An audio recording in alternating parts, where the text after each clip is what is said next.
합장 1배 올리겠습니다. 반갑습니다.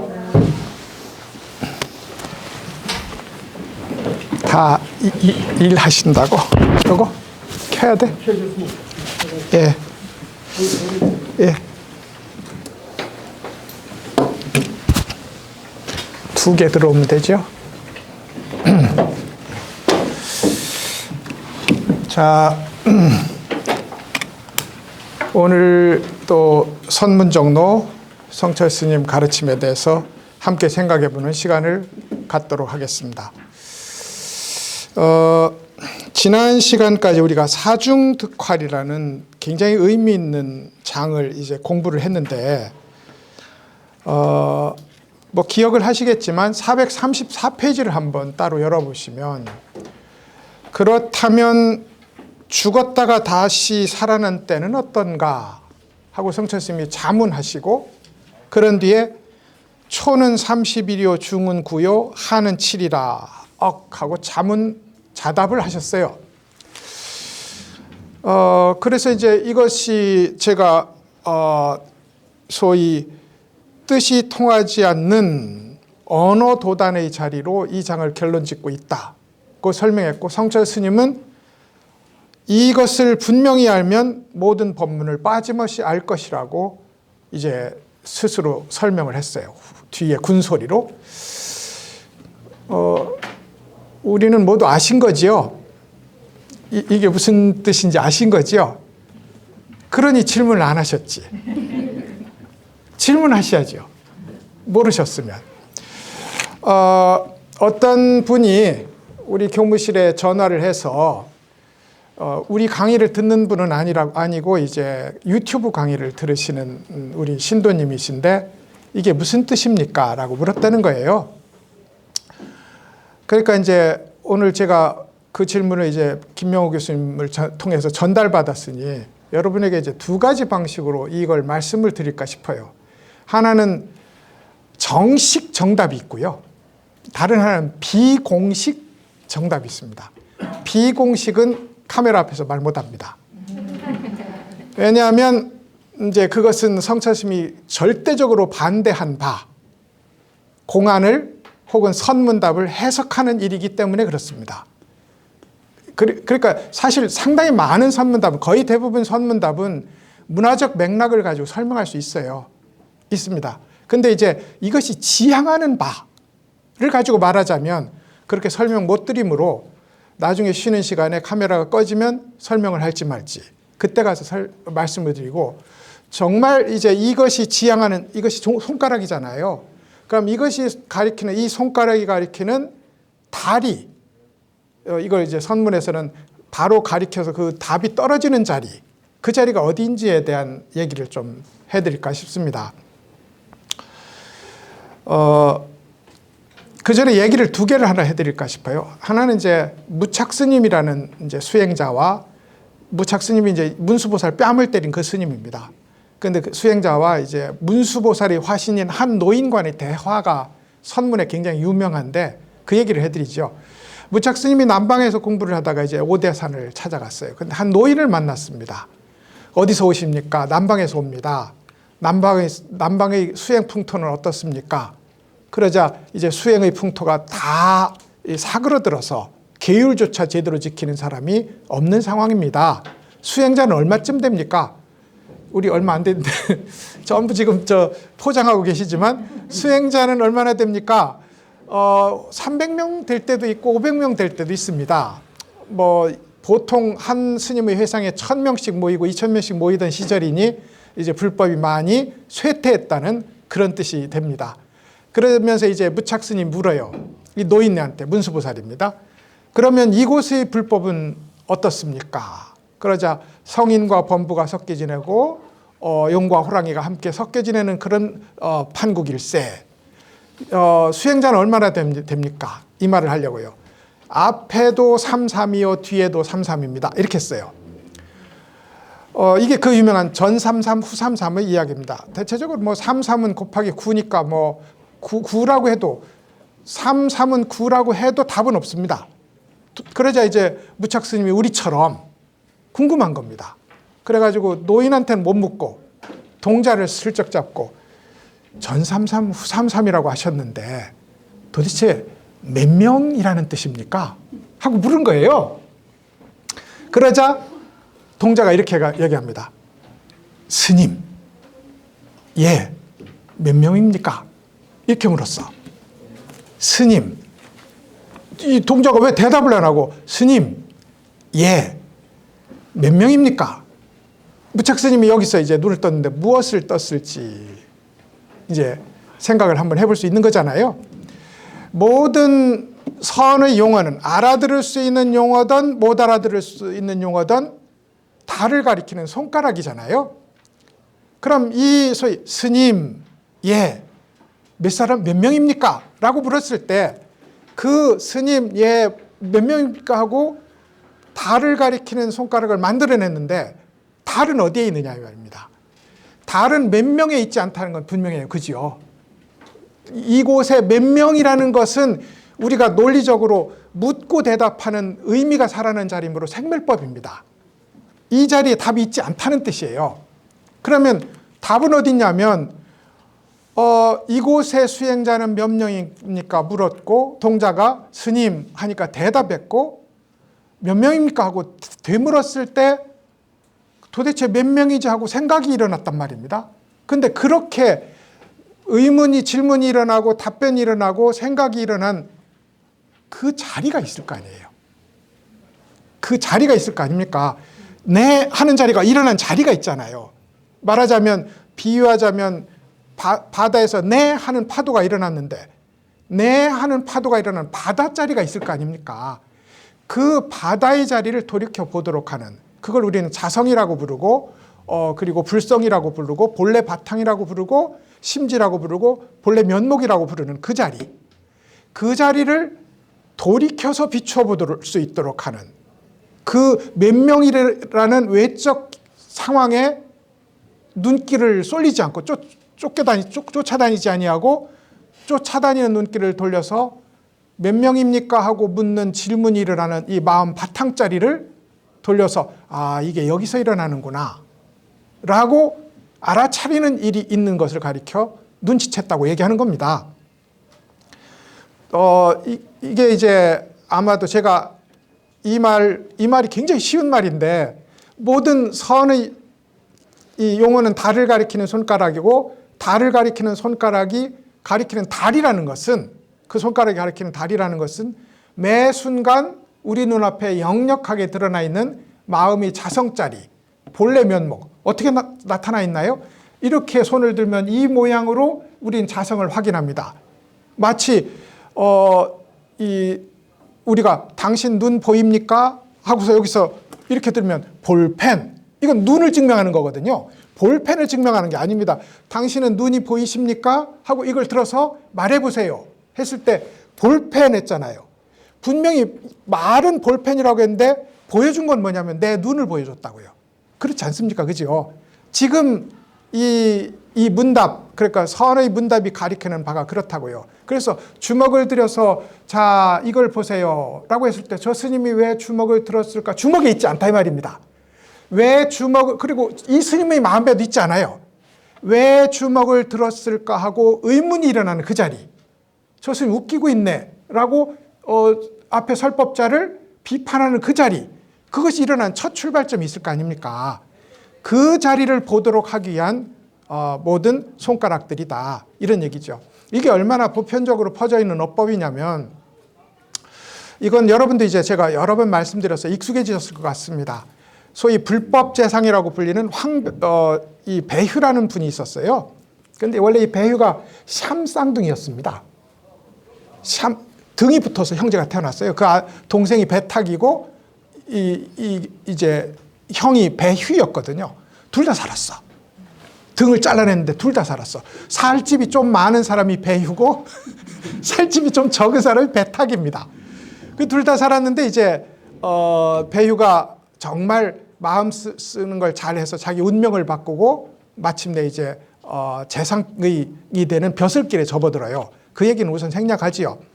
근데 어느 사찰에 가서 이제 정말로 사회적 지식도 풍부하고 불법에 대한 소양도 풍부해졌을 때 한 절에 갔는데 법당에 이제 조사 전에 옛 스님들의 영정이 쭉 화상이 걸려 있는 겁니다. 그러자 주지 스님 자기 안내하는 스님 보고 옛 스님들의 화상은 여기 있는데 그 스님들은 어디 갔습니까? 어디 갔을까요? 극락을 갔을까요? 아니면 소 말의 탈을 쓰고 다시 나왔을까요? 여기에 묶이면 다 묶인 겁니다. 이 스님들은 어디 갔을까요? 라고 하자 이 스님도 눈치가 있는 거야. 아무리 참선을 안 했다고 해도 이렇게 대답하면 저 재상한테 이제 얕보일 것이 알았음에도 불구하고 뭐 이제 이 스님은 어떻게 사셨고 어떻게 열반하셨고를 설명하니까 배유가 답답해서 묻습니다. 이 절에 참선하는 스님 없습니까? 그래서 이제 황벽 스님이 이름 없이 그곳에 살고 있었는데 이쪽으로 이제 모셔져 옵니다. 모셔져 와서 똑같은 질문해요. 화상은 그림은 여기 있는데 이 그림에 들어있는 이 스님들은 어디 갔습니까? 하니까 들어보세요. 얼마나 똑같은지. 황벽 스님이 이렇게 얘기합니다. 배유가 대답합니다. 네. 다시 황벽이 말합니다. 어디 갔습니까? 무슨 말인지 알죠? 배휴 하고 물었을 때 깜짝 놀라서 네. 어디 갔습니까? 어디 갔지? 왜 저걸 나한테 묻지? 하는 네 대답하고 어디 갔지? 하고 생각하고 어디 갔습니까? 하고 묻는 이 모든 것이 공통된 자리가 마음바탕자리라는 자성이라고 불리는 마음바탕자리를 지속적으로 가리키고 있다고요. 그래서 배유는 이 스님이 지금 모든 손가락을 동원해서 내 마음바탕자리, 자성자리를 가리켜 보이고 있구나. 그래서 모든 차별적 현상자리를 살아가되 마음바탕자리를 가리키는 설법으로 일관돼 있구나 하는 것을 배유가 알아차렸다는 거죠. 그리고 나서 그 유명한 이제 전신법요 완능록이 이 정상의 이 사람이 이제 재상이었거든요. 오늘날 국무총리였어요. 조선으로 치면 영의정이었고 이분의 손에서 이제 불세출의 그런 위대한 저서가 나오게 됩니다. 어떤 것인지 아실 것 같고 그러면 앞은 31요 중간은 9요 뒤는 7이라고 한 아무리 들어도 모르는 자리 이 자리에 매달리면 뭐죠? 이 자리에 뭐냐면 자 여러분의 눈을 증명해 주세요. 볼펜 했을 때 얘한테 매달려 있다 이 말입니다. 볼펜이라는 말은 눈을 증명하는 말이라고요. 배휴, 네, 어디 갔습니까? 이 모든 말은 그것이 일어나는 마음의 바탕자리를 보여주는 마음의 바탕이 일어난 자리를 보여주는 볼펜들이라고요. 볼펜들이라고. 그래서 이제 그런 점에서 지금 초는 31이요, 중은 9요, 후는 7이라고 말한 도대체 스님은 왜 이런 말도 안 되는 소리를 했을까 하는 질문이 일어나는 순간 그 질문 어디서 일어나냐고요. 그 질문이 일어난 자리가 스님이 우리를 데려가려고 하는 자리입니다. 우리가 제일 먼저 발을 쿵 하고 디디도록 요구하는 자리예요. 이 숫자에 있지 않다고. 이 숫자는 볼펜이에요. 이 숫자는 볼펜이고 이 도대체 이게 무슨 뜻이지 하는 질문이 일어나는 자리는 파도가 일어나는 바다, 구릉이 일어나는 땅과 같이 모두 한결같이 그 자리라니까요. 그래서 그 자리를 보여주기 위한 언어 전략이다. 이것이 이제 성철 스님의 이 소위 어불성설의 자리, 언어 도단의 자리가 우리를 끌고 가는 것은 언어 도단임으로 궁금합니다. 해결하면 궁금할 게 없잖아요. 이따 쉴 때는 해결해 드릴 건데 해결하면 나쁜 거거든요. 그런데 해결하면 볼펜에 매달려 있는 사람끼리 작업입니다. 근데 해결하지 않으면 왜 그랬을까? 왜 그랬을까? 이게 왜잖아요. 그러다 보니 왜가 일어난 자리가 있네? 왜가 일어난 자리가 있어요. 그 자리가 부처님 자리고 조사님 뜰이란 말입니다. 부처님 마음이고 조사의 뜰이고 역대의 깨달음 현장이 일어나던 자리란 말이죠. 그걸 보여주는 것이 바로 이 말씀이다. 그래서 이 정도면 제가 성철스님한테 안 맞습니다.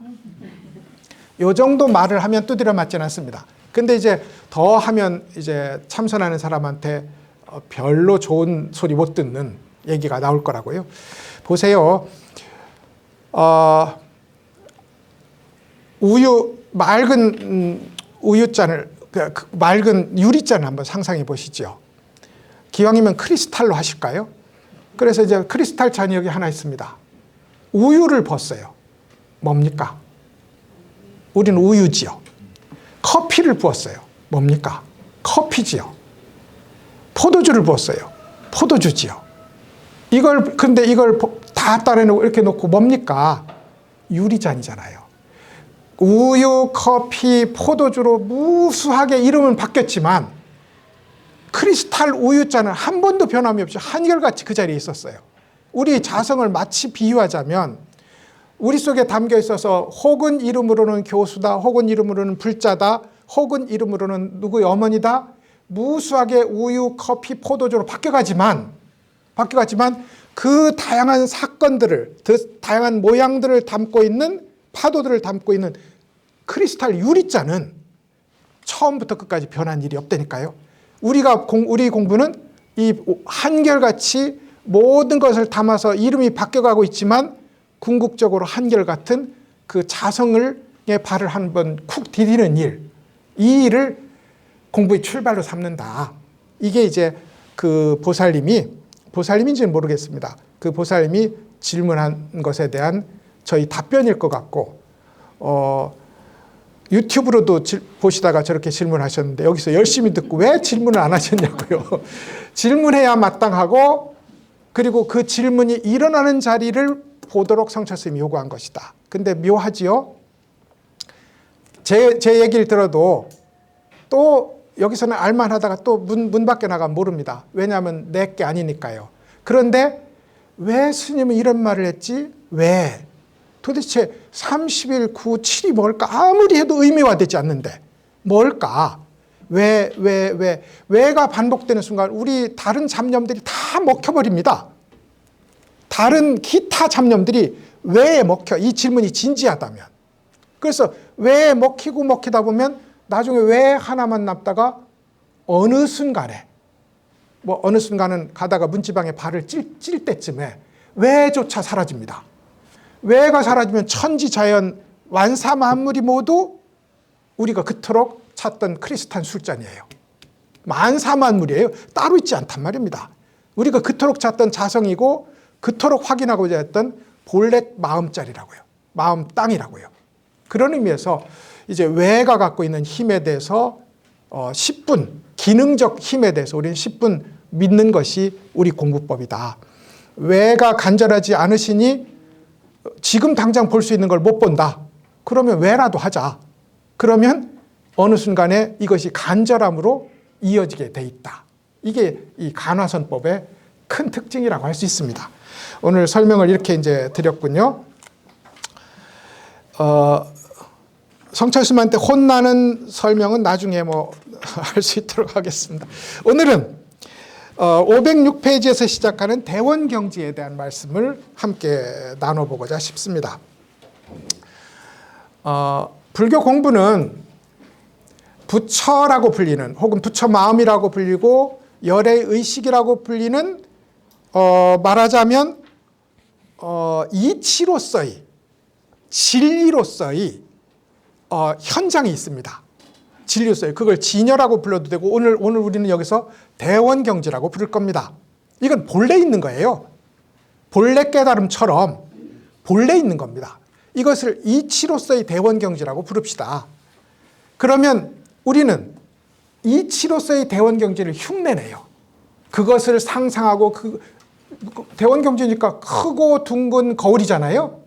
그러니까 크고 둥근 거울, 우주처럼 크고, 크기로 말하자면 우주처럼 크고, 작기로 말하자면 작은 미진 속에도 들어가는, 모든 것을 비추어 남김없이 알아차리는 큰 거울이 하나 있다. 완전한 거울이 하나 있다. 상상할 수 있죠. 정 안 되시면 우리 학생들한테 시켜봤더니 CCTV를 상상하겠습니다. 이러더라고. 조금 뒤에는 드론을 상상하겠습니다. 일리가 있죠. 일리가 있죠. 그래서 이제 좋아요. 그러면 우주처럼 큰 상하 사방 전후 좌우를 모두 비치는 큰 CCTV가 있다. 이걸 우리는 여기서 대원경지라고 부르고 본래 갖추고 나온 거다. 이건 본래 갖추고 나온 거예요. 왜냐하면 우리가 이렇게 보고 듣고 느끼고 알잖아요. 이 보고 듣고 느끼고 아는 것은 우리 눈이 있는 것을 증명하는 거란 말입니다. 귀가 있는 것을 증명하는 것이고, 그러면 그 말을 다시 바꾸자면 우리가 이렇게 모두 알아차리는 일은 모든 것을 알아차리는 거울이 있기 때문입니다. 그래서 이름은 거사님, 보살님, 책상, 마이크라고 부르지만 실제로 거사님, 보살님, 책상, 마이크라고 불리는 이것은 거울을 증명하는 일들이라고요. 거울이 있음을 증명하는 일이라고. 있어요, 지금 이미. 근데 우리가 생각의 티끌, 생각의 먼지에 덮여서 이 거울이 자기 기능을 멈춘 거예요. 멈춘 거야. 그래서 본래 거울이 있음을 알아차리고 그 본래 거울에 돌아가고 본래 거울을 닦아내는 일을 하는 것이 수행이고, 그 수행의 결과 본래 거울과 완전히 합치되는 사건이 있어요. 이것을 사건으로서의 대원경지라고 부릅시다. 이게 깨달음입니다. 그러니까 본래 갖춘 대원경지가 있고 그 대원경지의 이치를 따라서 매번 내가 비추는 게 아니라 그 밝음이 비추고 있다는 것을 확인하는 길을 걸어요. 이걸 한문으로 수순한다고 합니다. 따를 수, 맡길 순입니다. 대원경지를 따르고 대원경지에 맡겨요. 대원경지가 보는 겁니다. 알아차리는 거고요. 그렇게 마음 먹고 대원경지를 점점 활성화시키는 일이 수행이고, 드디어 가만히 놔둬도 맑고 맑아서 하나도 빼먹는 일 없이 다 비추고 공정하게 드러낼 때 이 일을 대원경지가 구현되었다. 사건으로서의 대원경지가 일어났다. 이렇게 이제 말씀드려도 되겠습니다. 그러니까 역시나 대원경지설법은 깨달은 사람을 향해서만 있는 것이 아니다. 우리 역시 매번 대원경지를 따르고 흉내내고 맡기는 일을 통해서 매 순간 대원경지를 확인하고 있다.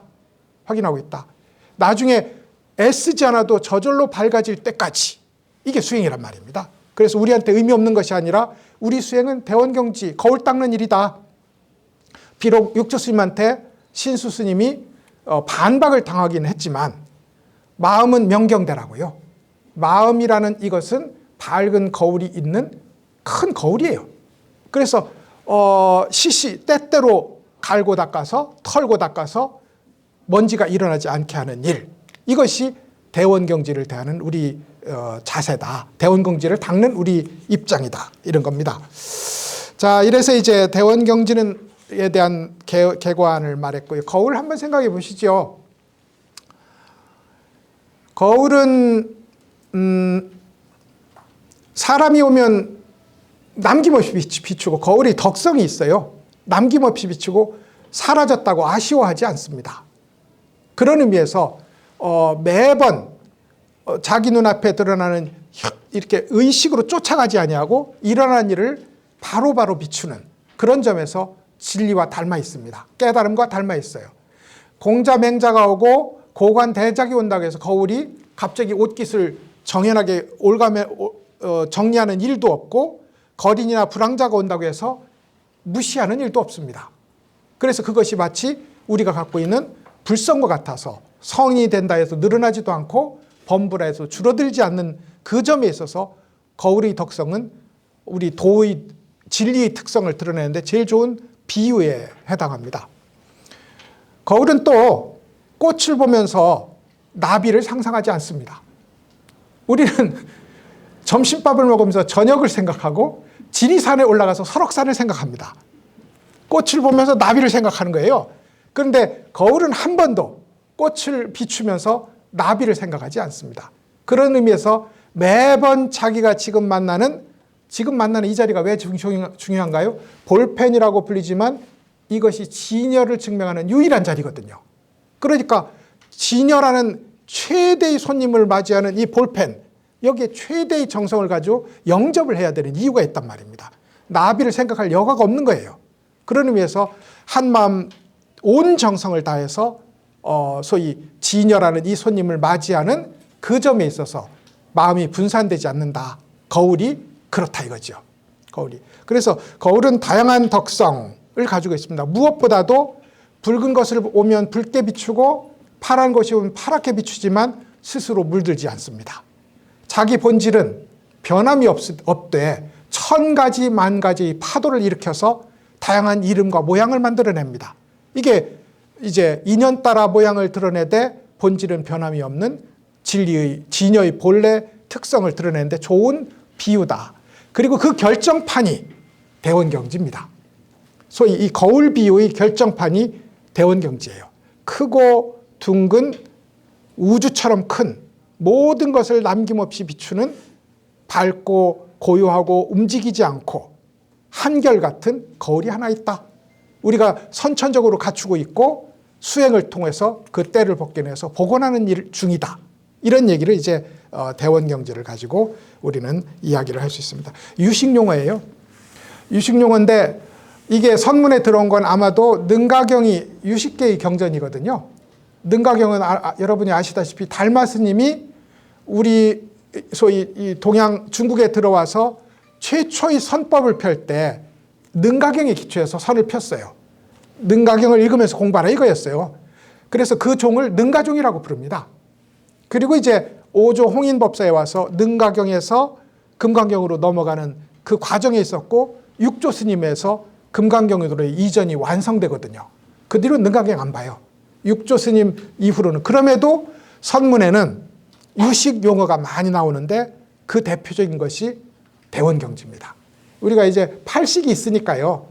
안이비설신의 5가지 감각기관은 공부를 해서 열심히 공부해서 소위 때를 떨어내고 왜곡을 떨어내고 나면 성소작지라는 모든 우리 행동이 부처의 화신처럼 가장 적절한 방식으로 이를 성취시켜놓은 지혜로 변하고 육식이라는 모두 이것은 파란 것, 이것은 노란 것, 좋은 것, 나쁜 것, 내 편, 적의 편이라고 나누는 이 모든 분별을 멈추고 나서 그럼에도 불구하고 공통성과 우리는 그런 존재거든요. 우리는 모두와 공통성을 갖고 있으면서도 각각 이 모양 이 꼴로 차별상을 갖고 있어요. 공통성을 공상이라고 부르고 차별상을 자상이라고 부릅니다. 우리는 그런 존재예요.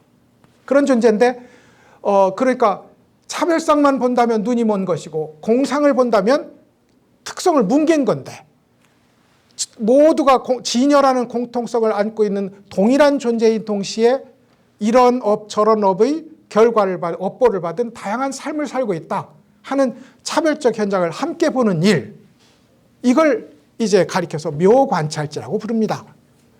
제7식은 이제 나 하는 의식이거든요. 나 내가 최고.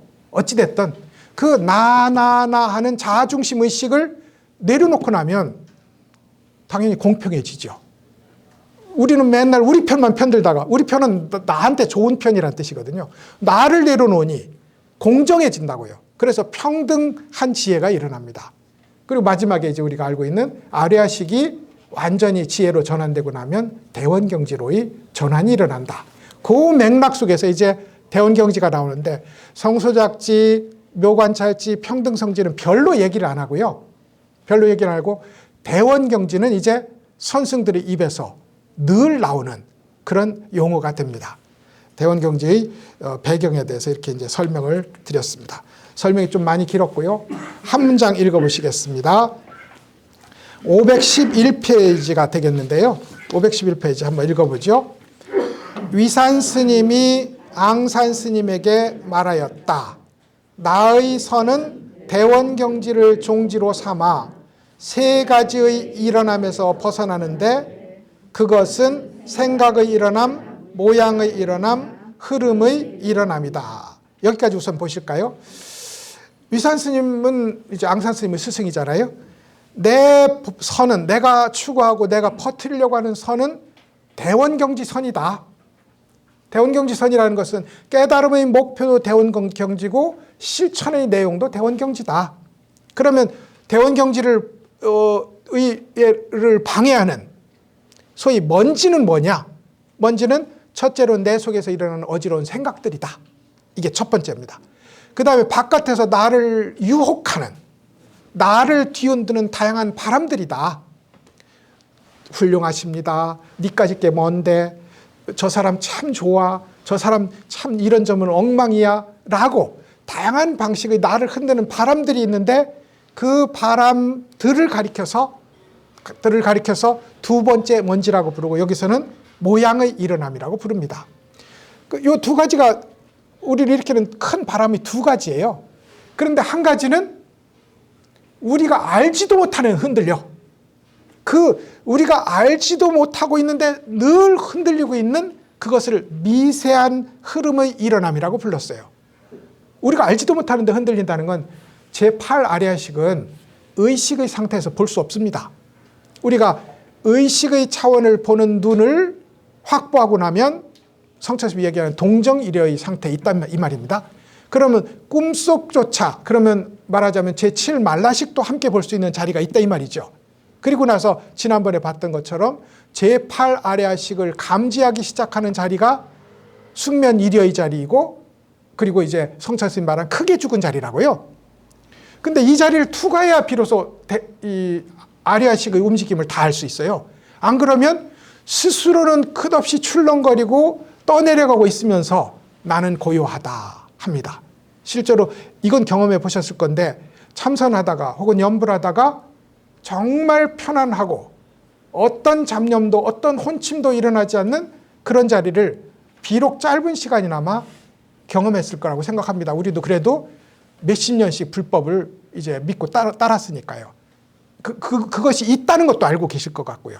근데 그 자리가 자기는 완전히 멈춘 자리라고 보는데, 실제로는 거의 쏜살같이 흐르는 급류에 함께 떠내려가고 있는 자리다. 100km로 달리는 차에 내가 타면 멈춰 있는 것처럼 알잖아요. 멈춰 있다고 생각하게 되잖아요. 근데 움직이고 있잖아요. 그래서 나도 모르는 흐름에 알 수 없는 곳으로 끝없이 흔들리면서 흘러가는 것, 이걸 미세한 흐름의 일어남이라고 부른다고요. 이게 3대 때예요. 대원경지를 더럽히는 3가지 때라고요. 마음에서 일어나는 쟤는 좋아, 쟤는 싫어 하는 분별의식, 그 다음에 바깥에서 일어나는 나를 자극하는 다양한 자극들, 모양들이죠. 그리고 안에서 나는 전혀 모르는 상황에 나를 어디론가 끌고 가는 하나의 급히 흐르는 급류의 물결이 있다. 이게 3가지가 때라 이 말입니다. 그 다음에 읽어볼까요? 그래서 능엄경에서는 이렇게 말한다. 의식기관과 대상 사물은 먼지가 되고 심의식은 때가 된다. 이 둘을 모두 멀리 떠나면 그 즉시 그대의 법안이 밝아질 것이므로 무상의 암과 깨달음을 성취하지 못할 일이 없다 이랬어요. 그러니까 이제 이 위산 스님이 능엄경의 구절을 가져다가 자기 주장의 논거를 삼았는데, 위산 스님은 이렇게 씁니다. 기억하기 좋잖아요. 내 속의 시끄러움, 밖의 시끄러움, 나도 알지도 못하고 아무도 눈치채지 못하는 심층의 움직임, 이 3가지 때가 대원경지를 흐리게 한다고 했는데, 이게 능엄경에서 이렇게 설명했다 이 말입니다.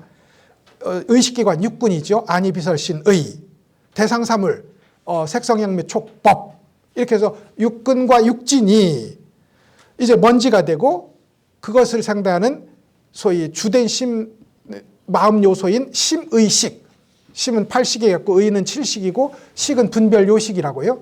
그래서 8식, 7식, 6식이 골고루 항상 대원 큰 거울을 어둡게 만드는 때로 작용하고 있다. 이것이 능엄경의 이야기가 됩니다. 이걸 이제 위산 스님은 한 번 해석했어요. 그 다음에 읽어보시죠. 생각의 일어남은 곧 주체적으로 생각하는 마음이 어지러운 일이고, 모양의 일어남은 곧 생각의 대상이 되는 외부 경계가 힘을 발휘하는 일이며, 미세한 흐름은 모두 먼지와 때가 된다. 이것을 모두 떨어낼 수 있다면 비로소 자제함을 얻게 될 것이다. 이것을 모두 떨어낸다. 때와 먼지를 모두 떨어내면 아까 제가 말한 거울의 덕성을 모두 회복함으로 그걸 가리켜서 자제하다고 말했어요. 밝게 비추면 자유롭거든요. 밝게 비추지 못함으로 얽매이는 거죠. 그래서 자제함과 대원경지를 회복하는 일은 동일한 뜻이라고 할 수 있습니다. 위산스님, 앙산스님을 합쳐서 위앙종이라고 부릅니다. 아주 논리에 밝았고요. 이 두 소위 위산스님의 그룹에서는 논리에 밝았고 공부에 철저해서 빈틈없이 공부하는 것으로 유명한 그룹이었어요. 빈틈이 없다 보니 낭만적이지 못했어. 그래가지고 제일 먼저 일어났지만 제일 먼저 사그러듭니다. 좀 덜 낭만적인 거야. 그 대신 임재종은 멋지잖아요. 스님 도가 어디 있습니까? 그러니까 일로 와봐 해가지고 멱살 콕 잡고 네가 말해봐. 인지 아시겠지요? 네가 말해봐가 지향하는, 이 손가락이 지향하는 자리가 어디 있죠? 네가 갖고 있는 크리스탈 잔으로 돌아가. 크리스탈 잔을 들고 다니면서 왜 나한테 물어? 이 얘기거든요.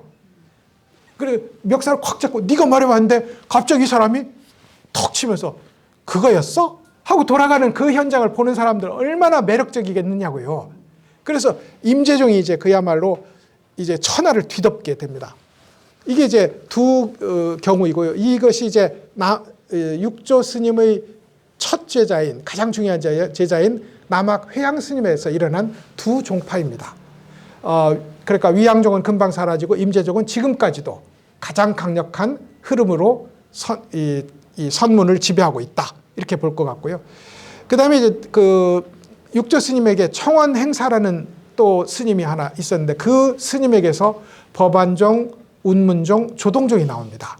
법안, 운문종은 또 이 곡절을 거듭하다 사라지고 좀 보면 너무 짧고 갈피를 잡기 어려워요. 근데 조동종은 자세합니다. 듣고 있으면 다 이해되게 한 말 또 하고 한 말 또 하고 그래서 할머니처럼 봄바람처럼 그렇게 얘기합니다. 귀에 못이 박히게. 제가 그래서 지난번에 동산 스님 책 읽다가 그만 읽었다고 했잖아요. 똑같아. 너무 똑같아. 그래도 그렇게 남김없이 곡진하게 말하니 그 성의가 얼마나 거기에 사랑이 담겨 있겠어요? 그래가지고 지금까지도 이제 내려오는 양대 선맥이다. 일본은 조동종이 강하고 중국은 뭐 지금 공산사회라서 조금 그렇습니다만 한국은 임재종맥이다 라고 스스로 이제 자부하고 있는 이제 그런 상황이 됩니다.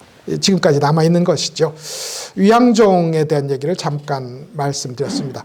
이 위산 스님도 참 그러니까 당나라 때 황벽이라는 한 재상이 불법을 얼만큼 도와줬는지를 생각하면 그야말로 저 정도의 사회적, 그러니까 우리도 보살이고 우리도 거사인데 스스로 공부에도 충실해야 될 뿐더러 우리 불법을 지키는데도 스님들보다 훨씬 더 영향이 있는 건 사실입니다. 사실입니다. 그러니까 황벽이 지켜냈던 불법, 배유가 지켜냈던 불법 이런 것들은 참 대단하거든요. 그래서 이 위산 스님도 그분에게 도움받았어요. 도움받아서 원래 삼무일종, 북이 태무제, 그리고 저 뒤에 가면 북주라는 곳이 있거든요. 그 중에 무제, 당나라 때 무종, 그리고 후주의 세종이라는 사람이 스님들을 잡아 가두고 환속시키고 죽이고 절을 불태우고 민가로 바꾸고 한 것이 역사상 아주 지대한 영향을 미치면서 나타났어요. 이게 무자가 들어가는 임금 세 사람하고 세종이니까 종자가 들어가는 사람 하나라고 해서 삼무일종의 멸불 사건이라고 부릅니다. 위산 스님이 마침 당나라 무종 때 분이에요. 근데 그때 머리 기르고 모자 쓰고 다녔죠. 다녔는데 무종이 서거하면서 불법이 복구되었는데 그때 배유가 앞장서서 불법을 복원시키는데 큰 힘을 발휘했던 위산 스님도 이 영향을 입었던 그런 분이라고 할 수 있습니다. 그래서 이제 생각의 일어남, 모양에 대한 흔들림이 일어남, 알 수 없는 미세한 흐름이 일어남이라는 세 가지 먼지와 때를 없애는 일, 이것이 내 공부의 모든 요체인데 그것이 목적하는 바는 대원경지를 되살리는 일이고 그것을 실천하는 방법은 대원경지를 따르고 대원경지를 흉내내고 대원경지에 맡기는 방식으로 일어난다. 이 공부는 무슨 말씀인지 알죠? 목적지도 대원경지고 수단도 대원경지입니다. 그렇게 이제 공부를 해나가는 것이 위산 스님이 제시한 공부길이었어요. 10-2 하나 짧으니까 읽고 쉬시면 되겠습니다. 10-2입니다. 그 근원에 도달하지 못하면 제8마계에 떨어지고 만다 이랬어요. 근원이라는 건 아까 그거죠. 우유도 담고 포도주도 담고 커피도 담았는데 그 한결같이 변하지 않는 크리스탈 잔은 있었잖아요. 큰 파도 작은 파도가 일어나는데 한결같이 변하지 않은 바다가 있는 것이고 구름도 있고 길도 있고 산도 있지만 한결같이 그 모든 것의 다른 모든 것을 바치고 있는 땅이라는 것이 따로 그대로 있지 않습니까? 그런 것처럼 우리의 이 무수한 모양, 무수한 이름으로 나타나는 이 현장을 만들어내는 본래 마음, 본래 자성, 부처님 마음, 열애 의식, 진여라는 다양한 이름으로 불리는 이것은 한결같다 이 말입니다. 그것이 근원입니다. 그래서 그 근원은 진여의 근원이고 열애장의 근원이고 그리고 본래 면목의 근원입니다. 근원에 도달하지 못하면 제8마계에 떨어지고 만다. 이 말은 성철 스님이 제8마계라는 말을 참 즐겨 썼는데 여기서 가져온 겁니다. 여기서. 그래서 팔식의 차원에 들어가면 도인이에요. 남들이 보면. 앉았다 하면 며칠 밤을 새워도 피곤한 줄 모르고 몸 고장난 줄 모르고 그야말로 옆에서 대포가 터져도 꼼짝하지 않는 그런 태산 같은 선정을 유지한다 이 말입니다.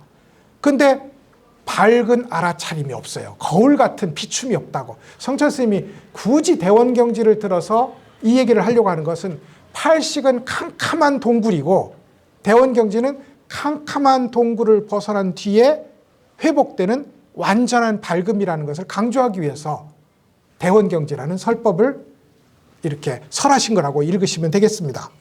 그래서 제8마계니까 이 속에서는 손오공이 만나는 요마들이 모두 동굴에 살듯이 그야말로 깊은 동굴에 정체도 알 수 없는 요마들이 거기 살고 있는 거예요.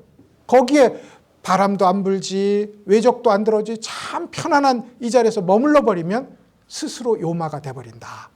스스로 요마가. 그래서 팔지보살도 마귀가 될 수 있다. 이렇게 말합니다. 팔지보살은 놀아도 공부가 되는 보살이거든요. 그런데 팔지보살도 요마가 될 수 있다 하니 기독교의 천사장이 악마가 되는 것과 동일한 겁니다. 이건 참 우리도 그렇습니다. 우리도 그냥 죄 짓고 이렇게 근근히 사는 사람은 엄청 큰 악당은 안 돼요. 근데 내가 이 세상에 정말 옳은 일이 있다고 정의감에 사무치는 사람은 한 번 빠지면 완전한 악당이 됩니다. 그게 누구죠? 그게 히틀러지. 진짜 독재자, 진짜 악당은 내가 잘하고 있다고 생각해요. 내가 잘못하고 있다고 생각한 악당은 작은 악당이고 별 볼 일 없어. 근데 내가 잘하고 있다는 사람이 진짜 악당이라니까요. 그러니까 우리도 아들들한테 악당이 된 겁니다. 왜냐하면 맨날 내 옳음을 가지고 우리 자식한테 내가 옳으니 너는 이걸 따라야 돼. 이게 얼마나 악당이냐고. 이게. 그래서 내가 옳음을 남한테 덮어 씌우는 순간 이건 여기는 희망이 없다. 희망이 없다. 그래서 움직이지 않으니 그 자리가 완성된 것 같지만 생명이 움직이고 삶이 움직이고 세계가 움직이는데 가치관만 안 움직이면 그런 게 어디 있어요. 세상이 바뀌면 가치관도 움직이는 겁니다. 매번 거울처럼 비추는 것이지 어제 본 걸 들고서 이게 옳은 거야. 틀렸다니까요. 어제 본 건 지나갔다니까. 그런 의미에서 이 제8마계에 떨어지는 일을 성철 스님은 이제 이렇게 표현했고, 이 동산 스님이란 역사상 선종에는 동산 스님이 두 분이 있습니다. 한 분은 이 말씀을 하신 동산 수초 스님이 있고요. 다른 한 분은 조동종을 창설한 이 동산 양계 스님이 있습니다. 이제 이 앞에 붙는 무슨 산 이건 진짜 산 이름이니까 그 산에 살았던 다 고승은 다 그 이름을 가져요. 그러니까 그 말은 뭐냐면 부산의 가야산의 철 스님 이라면 그 다음에는 가야산에 매우 뛰어난 스님이 또 나오면 가야산의 법전 스님, 가야산에 누구 스님 하는데 가야산 스님이 누구지? 하고 후대에 궁금해하는 거랑 같습니다. 이때는 궁금해할 일 없었죠. 그래서 동산 양계 스님과 수초 스님인데 이분은 여러분이 갖고 있는 많은 분들이 그걸 갖고 계시더라고요. 마삼근 화두를 내신 분입니다. 그러니까 이 스님이 이제 그 삶을 정리하고 있었단 말이죠. 지나가던 수행자가 스님 불법의 바른 도리는 어디 있습니까? 이렇게 마가 삼근이네. 이게 삼석은의 이야기입니다. 삼석은의 이야기. 이 현장에도 빠지면 안 됩니다. 이 현장도 피상이에요. 볼펜이에요. 마삼근이네가 마삼근은 볼펜이라니까요. 마삼근이네하고 그 마삼근이라는 손가락이 가르치는 자리가 있다니까요. 그 손가락이 가르친 자리 이제 더 말씀 안 해도 알잖아요. 그거 네 자성, 본래 면목, 열애의 마음 그 자리를 보도록 하는 신호탄이었다. 그 마삼근을 내놓은 분이라고 할 수 있습니다.